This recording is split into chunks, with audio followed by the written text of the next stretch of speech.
Welcome, everyone. Today we'll explore Jane Eyre, the film adaptation of Charlotte Bronte's classic novel. Set in the early to mid Victorian era, each of us will analyze the story through a distinct lens. Me, Tanea Apablaza, as discussion director, Constanza Caica as a story collector, Franchesca Retamal as artful artist, Katalina Orellana as capable connector, Francisca Salinas as character analyzer, and Daniela Fuentes as word wizard. I'll be beginning our dialogue with questions designed to spark reflection and meaningful exchange.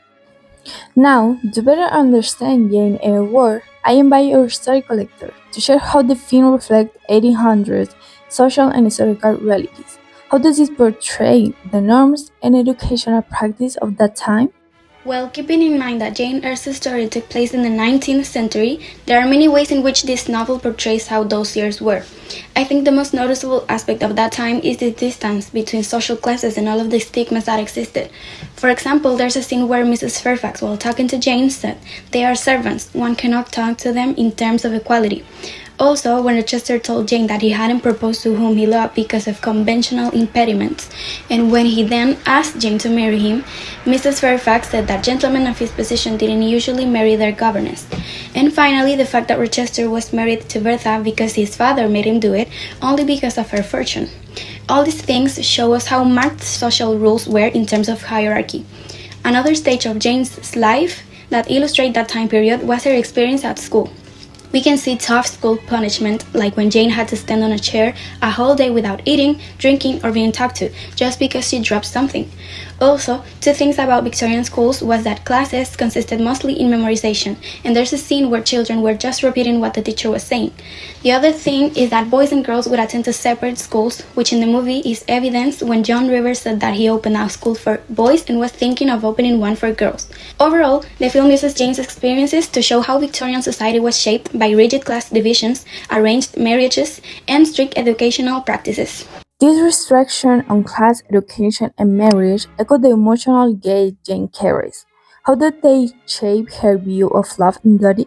Let's hear from our artful artist who captured this in a poem.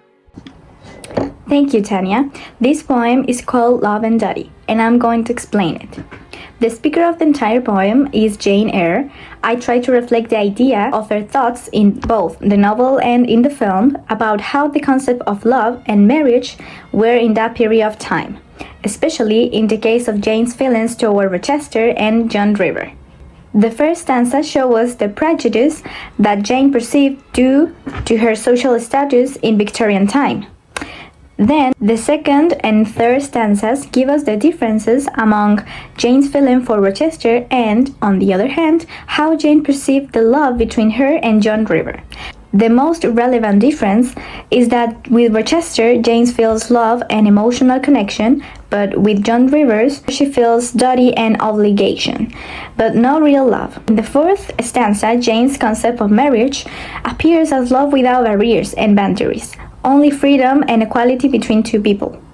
In the novel, Jane refers to this concept in relation to her personality and her difficult past. Finally, the two last stanzas show us Jane's decision about love, based on the fact that true love must be chosen with the heart, not forced by social rules or duty. The film shows Jane's struggle to be independent and find love. I ask our capable connector how do modern women still face this challenge in balancing career and relationships.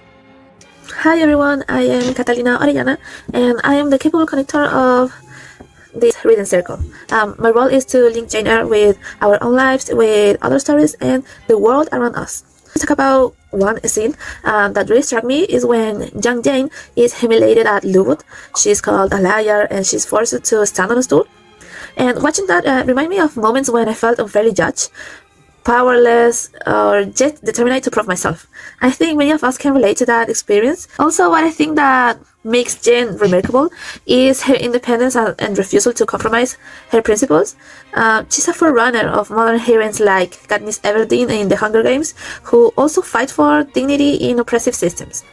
This movie also reflects the Victorian society, where social class was a shifting due to the Industrial Revolution.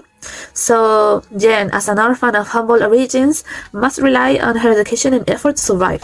While Rochester, he embodies the established wealthy class, So their relationship highlights the struggle between personal integrity and social expectation.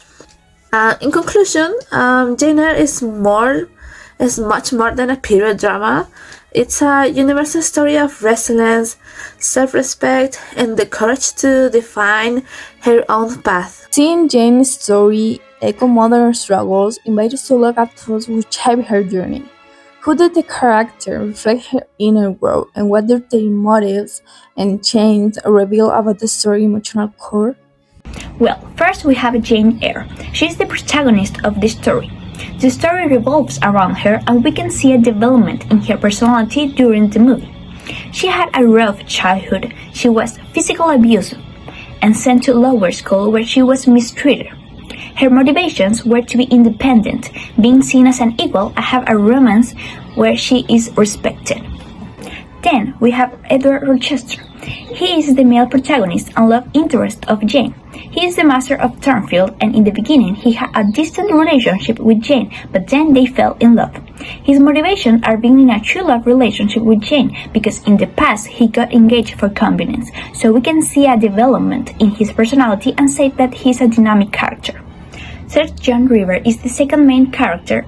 He and his sisters helped Jane when she escaped from Turnfield. He wanted to marry Jane even though she didn't love him. We can't see a development in his personality, so we can say that he is a static character. Helen is a confident character.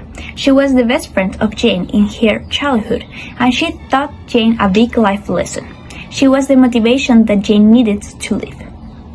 Bertha is one of the antagonists of the story. Even though she didn't appear a lot in the movie, she was the reason why Jane and Rochester didn't get married and why Jane left Turnfield. Also, she is the reason why Rochester became blind. We've been seeing Jane and others change through action and emotion, but what about words? Language shapes identity, and in this story is a powerful tool.